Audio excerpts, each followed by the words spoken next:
là thuốc bùi ai kêu cái đó chuan MNF kan zir ma sa to dai thil kam tak in hi soi hi te na te sei no in ti tu de ta ma za hun klem te kara oi mo zo ga ro khai la ga ro khai la mai do ni ti ka sei to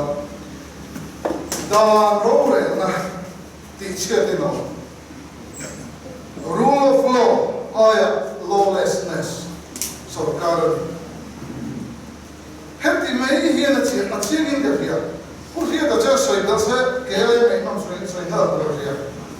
when hen rule of law sarkar di mani do in all fakar agin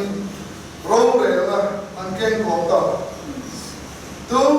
te poi an du song in ro re da thun nei la an pe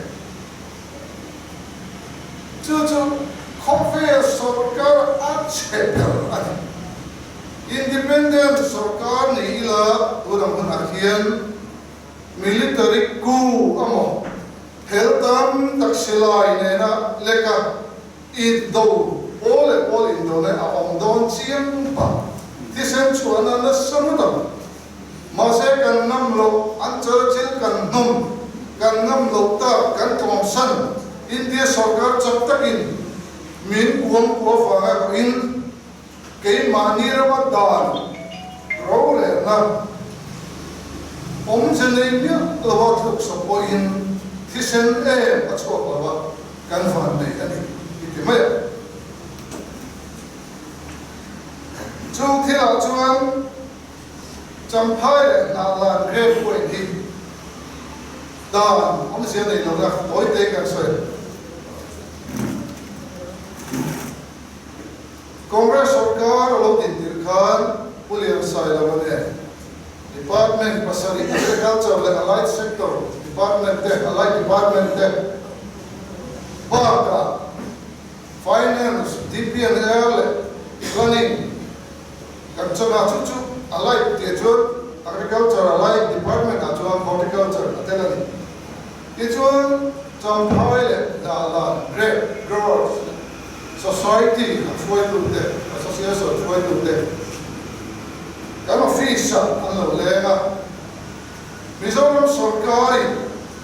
chain noi somria le noi som ko chuang MNF sarkar ma mi India afia zona alo pe ka anru thei lo wanga i soft law ni chung khan ngai dam dil na le kan ru thai hun na pura nin na aron thelen chumi chu chiang e mem chu he grep uin cham phai le na la na bul chan na hian MNF mo pura kut na thok tu te dan sum le pai thein sarkar kan puina in ma ala pui ani keipo minor irrigation kati lai chuan ming anania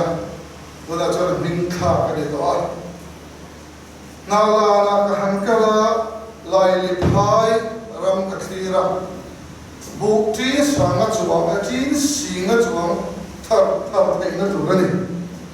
great alo la pui puya khove lom se khotlangi ka hankala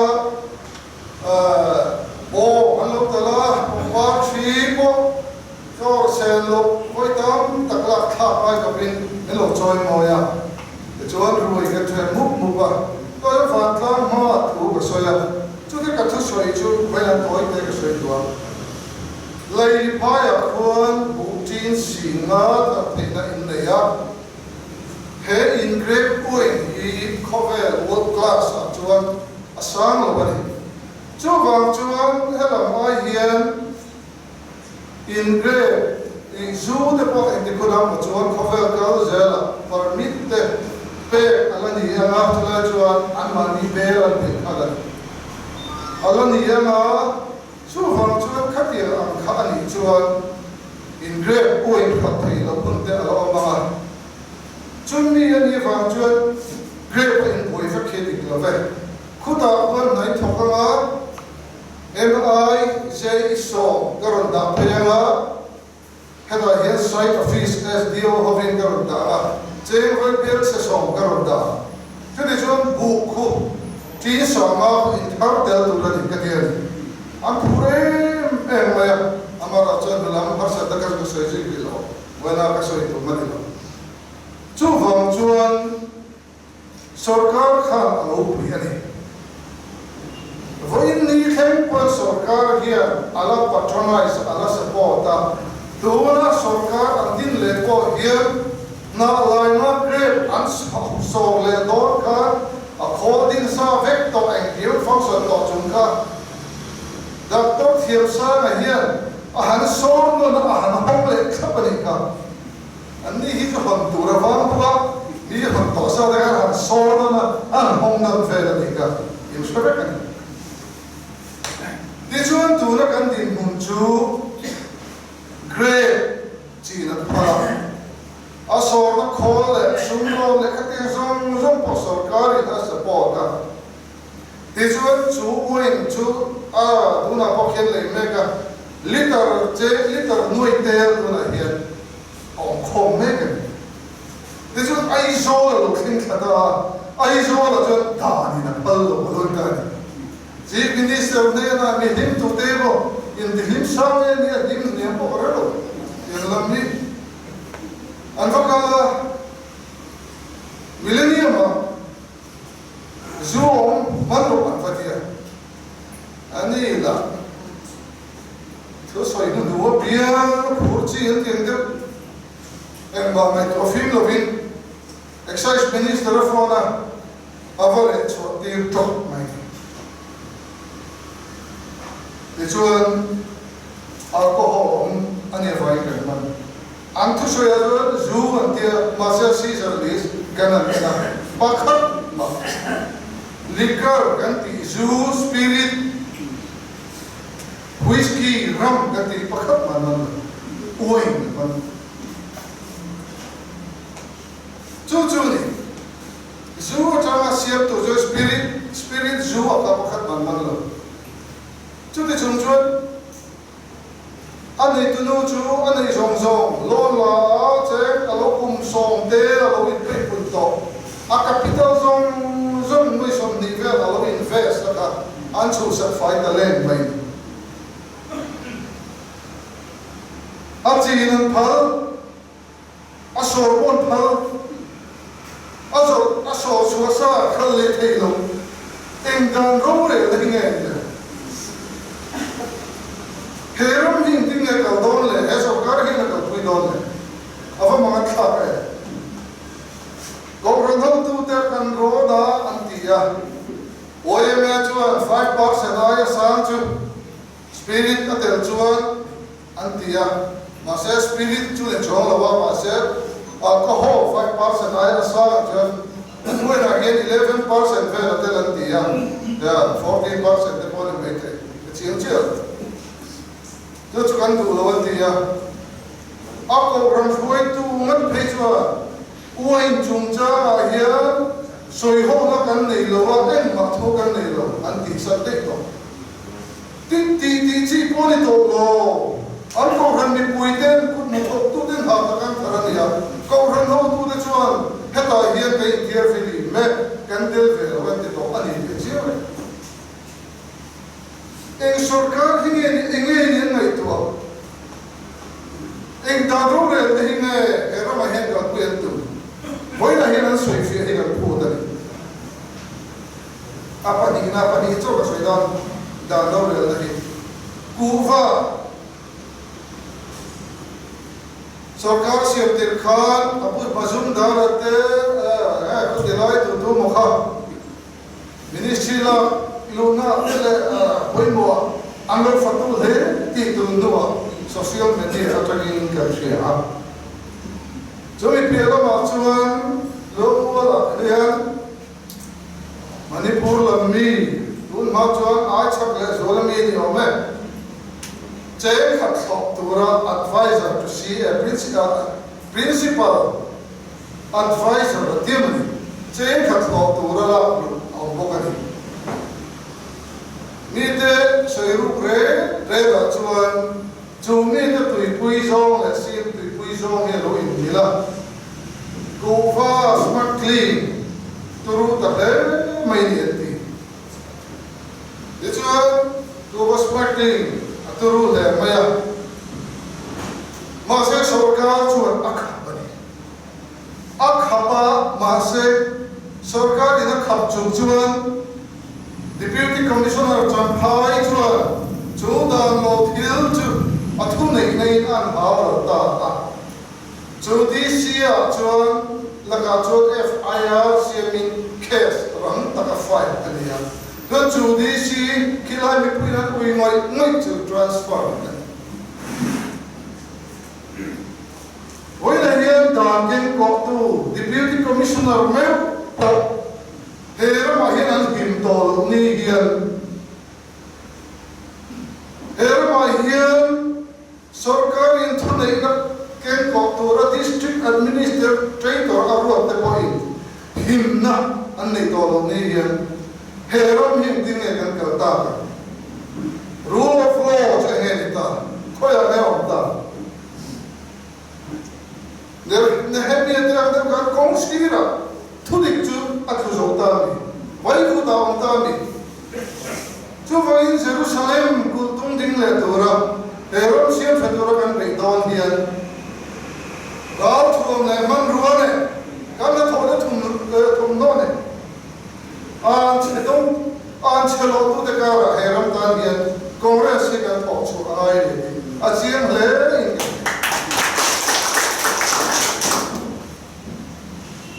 Point na financial crisis, like financial management. Kasoy tam kasoy kan, soy veccha kan nakina. When the learning into the moment, they look at the Maya, Javajan,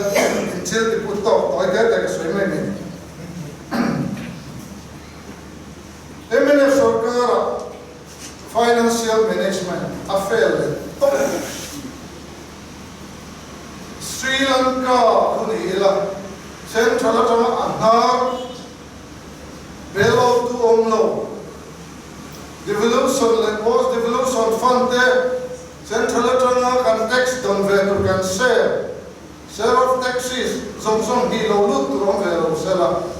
voina hian he sarkar hi Sri Lanka mi pui da rorel le sumle pai en kol le Hil thiam lo na tu ram sumen kol na thiam lo vangte nuam to la vangte mani pom hama vanga mani pui chan ai chu ru na te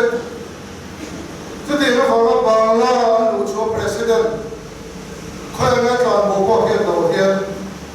kan ram CM hi independent sarkar chu ni la mi pui hian an chho vein ring thada Hum thei tu India sarkar alo thulu thau hi fan nei thak ka ti pui ko amma pengop cho sarkar din se himlo pensioner te har sat na hian en te u kum ni teni an GP fund le an pension fund la chor te to an khom ai thak khom mai en mo ma ka chung de Director rank na pension pakhat aum phea ani na le department ka sai chodi na ila moi lo ka director rank na pension aum phea tu na hi da paisa kum dirling to a pension fund ala la chu te pension ala ko ai khak le ni anan tho ti ra ke anti here officer ne lo noi chok de lo la phea An ba khim hian an pension chu che hian an pension englo lo la tu ro lo chuan kho kha e de la ba an pension boi pui tu ta kha a claim bera an pension lo la na hian thar chu hi pension process ani ai ve hima chumi ma chuan ke ni huna chuan poisa ka pichi za so tua advance kum kachonge du chuan dir ro be tu na chuan an ni chu chu ti soilo kum nia po ala thelo flola tu rom bok silo pension lo thelo an pension paisa bok silo an to na hi na mai lo ani thình rim lục mấy đêm tàu phải cái cái tam hiền lần bốc là thình rim thà lạc chuột từ lần này là chuột cái chỗ gì đi sau cả được thọc lộ với nhà hiền mua bán tất nhiên group A officer tất nhiên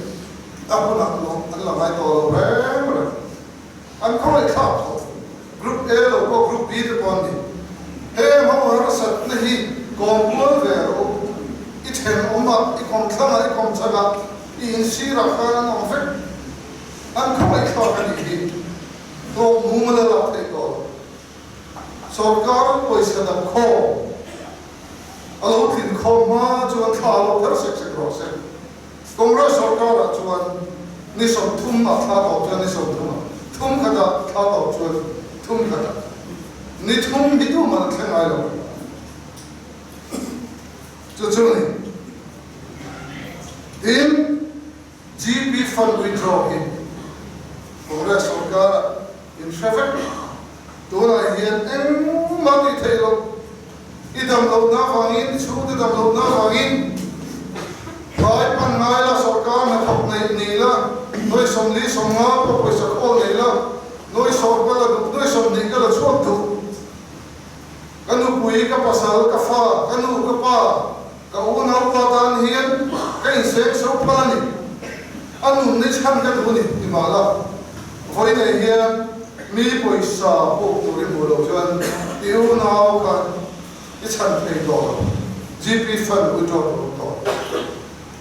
cái đó hiện với bên sẽ sang thung chuang rồi सरकार hiện सरकार nó tập पैसा अब सब में cái này in engdan mai na phalo financial emergency buana chutia anga wanga sarkar emergency buang tok ali lo chuan treasury hi ni khat chok pa thiang ni kum masa lam le hamalai ta kha office rom kam noi tharan dia ka khatam cho tok ko so pe chho to rom lo so kar khat cho ro nei office rom noi kha thiang lo re mà sẽ thà nó bỏ rồi xuống đồn nó ram xuống đó thì chia cái chia cho nó vào đi tôi mấy cái suy bờ rồi đi tôi là có hiện chút tiền ăn lek lek đi thun chút mấy tâm ta lên mày financial crisis ara khát mẹ mẹ vậy đến chung cả chuan healthcare bill to jagi damlo te alai na kha da phep jen engza din nge vena hian henga wanga khaya kal tur kal le thailo hoina thap ha thi nga o de ka le ton vai pe chung ko sing chu ai hian effect an chung ko sing chu congress a he ti nga healthcare हर सप्ताह एक ही और लोग तब सुकती लोग तो ना नो एक सोचिए ना जो वो जो फिर दम लो ना मनी लो मसे के ठुबक सी लो अब मंगा था है ना जो तो कर दे सी लो कमी तो तान है ले था मनी इधर तक ले जो सप्लायर कॉन्ट्रैक्टर भी रहता ना सब except Abu Mazumdar bill atlang fak khoya ko ania Delhi le deraduna dar khat thangin ka jina nampang dain ka em thina tool lo chukatina ma se foi na hendi em ti laya nuôi sáng téo mà nan chưa ava hun lo cái tiền airport anh cái sợi chứ khu lệ say ha mỏ khí tập khu tập Abu Mazumdar anh rồi Kamrul Abu Mazumdar khu vào mỏ sợi polani thiên lý ở tổng nước đó soi po đi nuôi lo thế lo đi cầm ru lại bị đi tan về lo mi thằng zong zong chú contractor supplier thiền thế xuống thế có cái này về phá cái khách quân cái này thì về mấy anh thọ rồi biết là thế lo vậy bên sẽ sống mất xuống biết anh thọ rồi khắp tổ bê thế lo contractor bậc khắp sốc cái gì thế vậy bên sẽ sống pasari xuống biết là thế vậy bên sẽ sống xuống vậy bên sẽ mất xuống vậy bên sẽ thúc xuống hết tiền đi mất ta hiện vậy bên sẽ sang mất xuống ta cái anh thì mất rồi sắp vậy cái deposit ông gì hi cái làm châu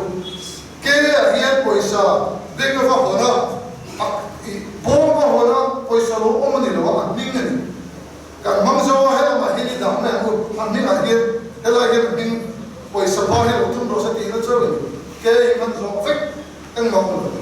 chứ là cho nên cái sang tới tất cả contractor họ पैसा anh mong gì à anh luôn thấy xíu cái cái contractor supplier CM line na kam ru ati lo an ko ai kha em financial crisis financial management akha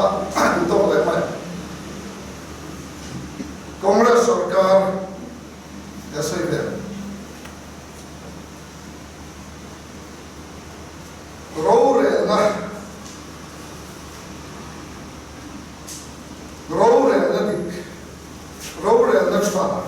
rule of law. Congress sarkar kha kusong khan kunga president ka soyam khan boy na siam zo ti 2.1 lo ni pui kam tha min deli min fangani kan soi mai mai ma hoi khan chu mun hi to as ever the whole the body a whole heat transporter union here and the heat getting in the dollar and so put ko a whole the free potential here transport union to my god is ya a little bit ila the very TM ko Congress sarkar ka na deu mai min no khum khan to pulis sai lawa Puzirale, who hold a CM, the Home Minister of Nova, who is a Lavada, Metro Poma, Theatre Culturne, Tia, Minister of Tele, Parliamentary Secretary, and Politician. That's one can help to tell the top, crisis management, crisis, brought up India, so what's up, a hill of petrol in India. Rồi, asa đã train groundwork kan thoka taxi te sumo te city bus rồi tu te lorry kan tia kan ko ola cho nên tu ka kai na meeting kan kawa association poimo ho kan kala Congress sarkar hi dan ro le na lai poimo kan ni tu nei na du tu nei pe kan ram ti Ôi là hiền, râu rể là cần cả vui là hiền, nhân tin thấy song đi, in tan cần tia cần đi sửa tỏ, thế mình biết lắm mà, mình nói chuyện lâu ngay rồi đâu, thì sen ở chỗ đó tôi tu thấy hiền, in tour sao cái này chú mi tu ra ta để ra ta in commit, in la tỏ cái này, thế ra ta cần ti thấy ai thui là cần ti thấy lâu thế sual na mga mi noro ni chuan ka sarkar hi ai ni don na kan ho tu te ti ya an ngai tuan committee ya an chu thak boina ka to ka tian khan kum ma chu ma adam takin jam ti ama ko chu boundary issue he ko hi thui tak boundary issue pe ke so lai ke ko ni de ko boundary committee chairman Congress party adin bita kani boundary hian tongpong basama tongpong phili ya ti chi ko ni cái chuan cái cuộc đời khi chú sarkar tu sin te ni thei chance này te MNF te Congress te ZPM te hiền thiếu tất cả soi hậu cái cũng bắt sao à phổ vụ cái gì mấy mấy đứa nó opposition gần nia gần hơn mai khan vậy là bây giờ phải nên MNF minister te le minister te tao te anh hậu tu te dấu phải anh giúp cái là trả lại anh giúp free port các tiền opposition le politician te đang free port chuan nó còn khổ luôn mà gần hơn tu te rồi mình đã phi te lại của nó mình khăn free port nó vào in thì sẽ được xua cái này còn gần mình chia mà gần đủ đàn chú nhiều mà sẽ giúp free port khăn anh ấy nói phải là free port tu te không ai nói assembly anh chút ní hiền thế mình kêu hiền bảo tôi cái sợi để ngắm mai ram ri ở chỗ mà đi chỗ mà chút to để ngắm mai in em lên để sẽ cắt tiền thế ram hiền mai chuan kan ram ri hiền buổi nó ăn chua mà đi xuống xe ăn cào khát tôi là có số con mà tôi ăn này to lên hơn bia sâu này boundary ăn lung nói tất cả cái gì vậy tôi muốn làm quan dụng câu đọc xe ai kama license nuaya transferring gain ka kala thai po MNF bill to MNF ko kan mu an minister khala trong thai ka khaw ka ko no an re fe chu garin sarkar lo la ya thu le sarkar lo ya thu kham lu tu ko hi congress ye de da ro re la hi ka sarkar lo pon kan sa ka sarkar pon kan sa thiếu tất cả cái này tôi này thì bùi hiền mình xuyên ở trên cái gì à đây cái suy là cái này cho vòng chuan kan hun chua khan pathian khoi na zara boundary issue kan baya bal deu le chu po position te la whether minister te ma soi le nam to lo te he mi fui por ti lo is ma boruk se kan ni le na ni ta chuan an ni ti an hian ti ve du ila anh đi ai hiện cán thiền đấy anh đi ai hiện hồi bốc anh hồi sen anh ngắm ai hồi khắp thì còn ngắm tiền ra mấy rồi mà sẽ cho tiền khinh cần nhiều quá ram rồi rồi là một cái cần chua lòng để thế à thế ram toàn hiện nghe chua thì cần mấy rồi thì này thì cần share cả toàn cần xây đôi apa ni na chuan Congress financial management chụp trang William Sailova, Finance Minister, Trabka, Arandia, Parliament Secretary in Katoyo. MNF Sarkar ki no nasata. Voi namalay ba nasalutu ang siya monggi. Chumam chungin kan thay ang angin. Kan poisan nay ang angin kan party o kakakin. Central lama poisa kan mukhay ang angde. Lapin kan kala na tatak kan ho hui ta lokin na po kan ni jada chuan LGP fund kan ti te sarkar na pension kan ti te healthcare bill medical bill ti te hian har sat na hetia nga mi pui te room na ko pikan chen nai This one, atau ni na,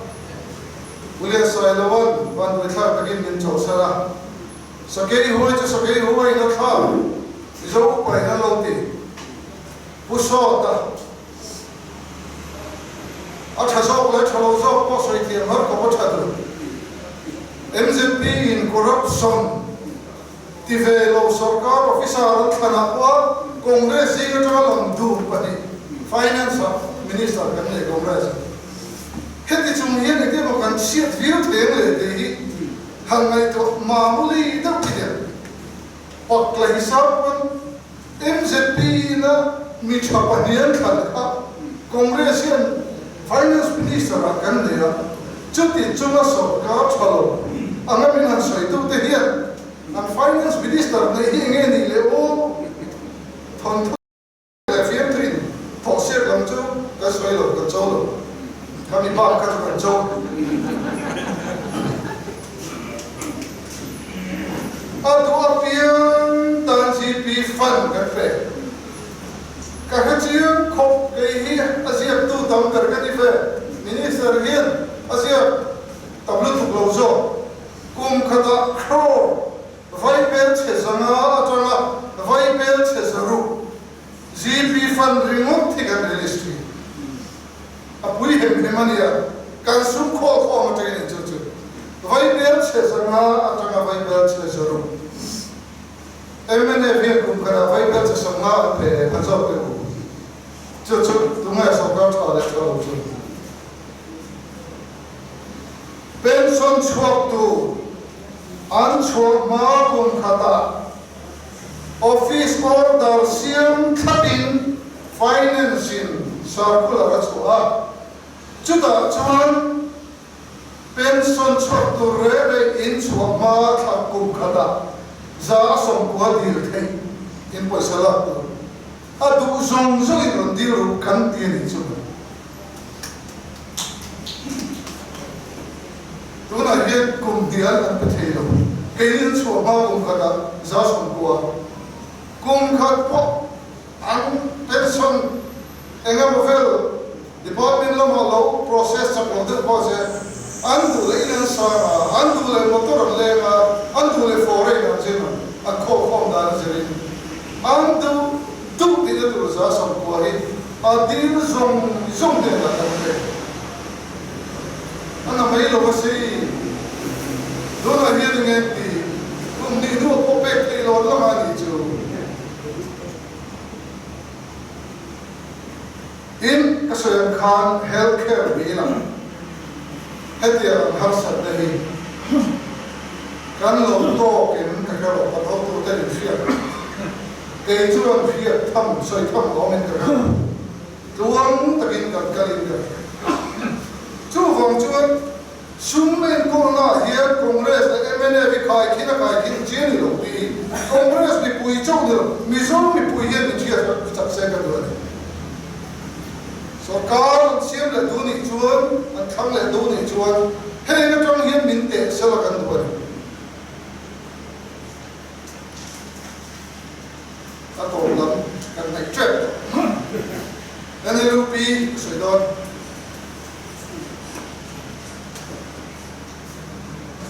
India सरकार kan hau du den NLP and dila Prime Minister in Charmin di Saka, UAP Chairperson Sonia Gandhi in Charmin di Saka, Planning Commission Chairman in Charmin di Saka. Ichuan project kat siama kumni kumtum do. Kan project siam kat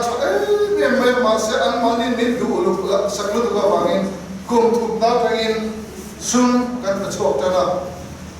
Mizoram kan poisakal pumpa ngai ti boi mi lovin NLP poisa tu liawin cheng vai bel che samdi zaria somsari pakhat binpe UAP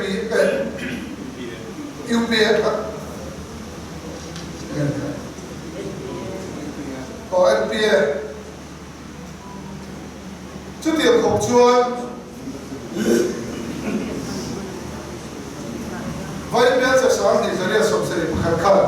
Mizoram mà lấy ba khăn mà siêu được hay cái siêu được em bây giờ mình biết đó là central basic ý bốn rồi đó là healthcare đó là cross á cái là quốc tế MEP là cái room cái hot cuối không vậy đâm lộn thế nó lấy cái healthcare man tu la hian MEP NESEDP sen tu la ba hian akalam ti ba chen chala paisa an dil lo wa bon mo ene chu SPM la special plan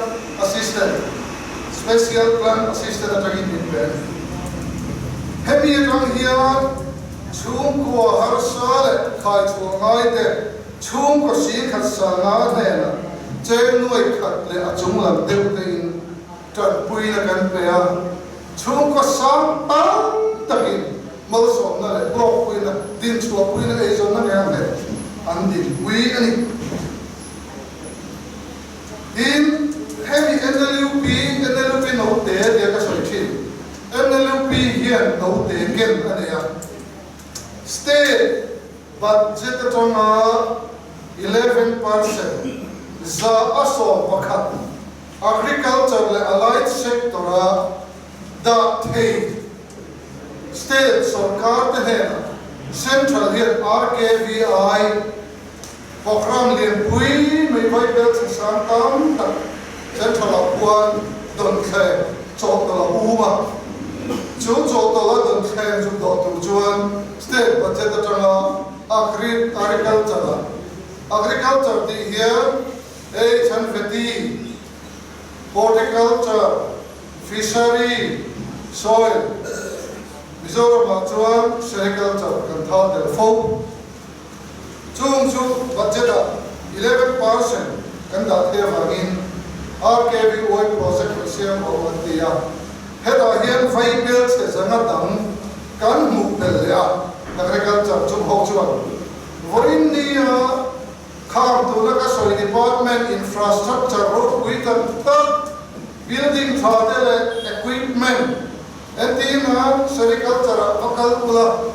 anpang khol anti tuina le kami quality and process na kholo with tak so RKVY effect selesia ankal pula an kholo with le tircham dute an building de ki RKVY effect tutigin horticulture agriculture fishery and soil RKVY effect del so na pamahia department mason rural with athen bokari Hey, NLUP can pick budget of vehicles 11%. That tasted in the family. This one, ato nan, the department and vaccine agriculture sector like he can look to us. Now they can look for the Takamo. He might be here Roma and so if Hey, kan sum chisham tanga kan mukhom hian agriculture link road thi kilometer sang ni le zama chuang congress sarkar kum so chung khan kan lai man Mizoram khosariat oma chuang oma khokata KM sumdi mamota sela link road thi kan mapa kalo ero ala thui le MLFN KM sanga anlai fangam le o keni hier KM sang ni le sanga chuang kan lai pan in power tiller isang ni sanga chuang farm mechanization scheme atangin central convergence le Mizoram poisa kalkopin farmer ten za somnga an khul thei lo wangin Mizoram sarkarin somdi panga kan telya za somsari panga subsidy kan pek ta ka wangin mechanization na thok thei lo zongin za somdi panga chap an lo tum ta ka le Mizoram puite NLUP na put the agriculture lama na thok tu ten sum lo ita ka wangin power tiller aron khul thei ta power tiller samdi za chuan kan sema tractor zani chuang ka sem man ho tractor zani chuang phi chu farmer den za asom za apanga chok an choya ma se he chu society a za win an chok ma ni ta man thei ka bani hedi in farm mechanization a hian na na sata congress sarkar khan agriculture atang ye kun ha thok tu de choi ka torin ba alo la ni in minor irrigation atangin the department calculating ram lati thatat lo hectare santhum chuang kan developer tui kan pea tui na ka sim saka tui kho na tu ka sim saka an ram le ka sim fit hectare santhum ni atlaim lo bani ho a sarkar in zo le le u chupa ka chuang NEDP NLUP convergence. The finance minister here sum call thane ngai takin aron call chota arti te po an na deu lang cheu ge deu te po in la aro chu he sarkar ti min thatu in ni dia ra chu ba na hian ka sai du ani ha in do theina mang kan ye chuan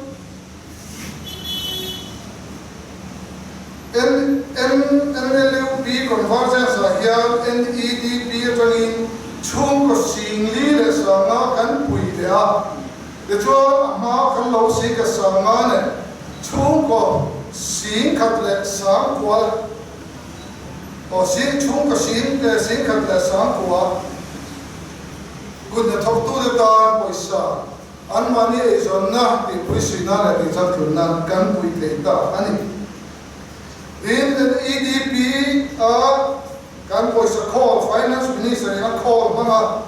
project from department can send to here kum thum na tang kham ma kan tana vai bel sa sang ni sanga in kan tana adata vai bel sa jasaria kan tilya adata vai bel sa sang khatle vai bel sa sang khat kan tilya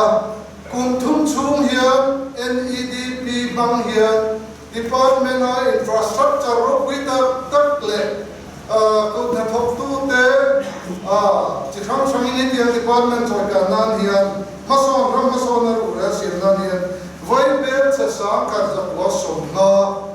kan banga kan man ba voi bel sa sa sari chuangi MNF sarkar kan mun chiar ne ani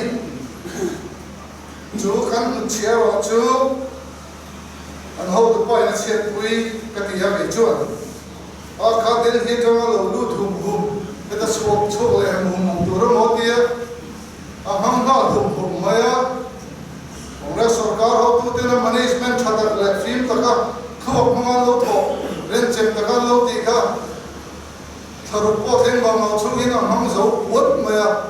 tụm anh in thì là lâu cơ ta xí là vậy voi là hiền lê bát hoàng thi mang tiền thầm bắt ta ông sẽ để lo vin treasury card xí lo vin châu là châu đấy đam khai phong na cần lút đó na như thế nào khác cần nói thà they should not help the son đó ya na sẽ là thọc tu đảng health department đó ya voi là hiền phim sáng này chuang lo là tham mal thầy lâu te sarkar anh thấy sayam dong lâu ten department atanga thok tu za sam ru te har sat nahi ara kha ta le mai lo là hiền khâu le ti train lo mani hetiang me har sat nahi congress sarkar kan to lo kan van ni chati ro na hem ho har sat dai kan lei na ta kan sarkar hiền Kamru la tele abu mazum da la tele boi no hian he ho ki boi ve to te se kan chief minister hian mau pho kalu ten ti nge sum pho kalu ten ti te he ti ang mo boi to lo hian he ro mi pui da to na hi en ve ne se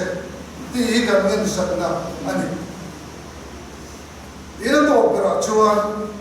China ka soi grab boy chung changa thi na hi wala kan thalai na kona mai la da le isu lian tak lo de me le to bai lo to ri pi valar ki ati e pilar ki pui thi na hi nam nu chi ni no nemina kam chen ko ka de me ne phau tu pa lo le chu politics se antivelu to ka ni congress la ya ni lo mo ate de chu khoya po stock chu om te ya khoya po lumna chu na thu te ya hete ni pu sel chu atia sum do bang sa thi na ya kar gila chen noi sa fai tun ma in a twin like khan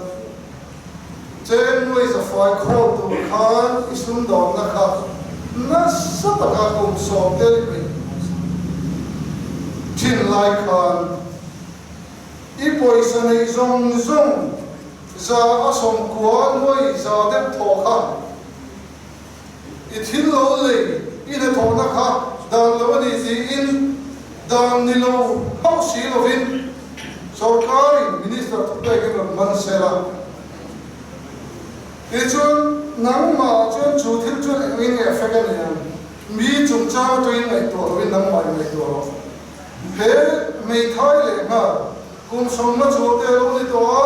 kum som ma chu ma chun bp te chun thum te po lo pro ve to ma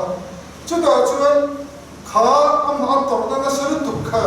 anxiety te pressure te po asiam the ni chu nang ma to in de lo chu am ma to ma di to ni ka tiam lo ka tia chu ti so ma to ma ni nei so man tu ri la chu kan le to ve to ma chu ti me ni chu ma chu foi na kan chalai te David Shailo te na ansia voi na mizoram ni pui le ku van nei tha te ho na chal pui nan khon me ka te hi sarkar do na ni lovin thil ta in zir tin na le thil tak ngai to na ani ilor ki pui hi voi na he lo le te don to hoi sai ram po pe se la chu te tan hiam dam na on to nu valai tak dan dan nei ngai lo ve na thi to ma se he sarkar hian he thil ti sual hi zu gur pakhat po an man si lo wa he te ro khen ti pe chuak se la ri hian pui chhum te tan hian kan tholai te ra phu ta hian zam na dom hi pe ro se hoi na hian thin lung na na ton dam torin chuti lo chuan ni re thei te an tong ta ya va na chu the ga wa thil mit no te an khoi ni ya hoi na hian chuan tong nei ara kha ni ka pui chu hong chuan hoi na hian chu ti han ti don lo ni chuan cham pha ya great chin dir ki ti to vexela chin to sela ma te an chin an ma ve ni po a oi na her me lan le khom me ti to bo se mani ro re la in karan nun ri ngot mai hi Sri Lanka padina Sri Lanka of the west of the east Switzerland of the east nilovin Sri Lanka of the east athen lo nan hian ngai to na hi mang ro se ti hi kan men nan hi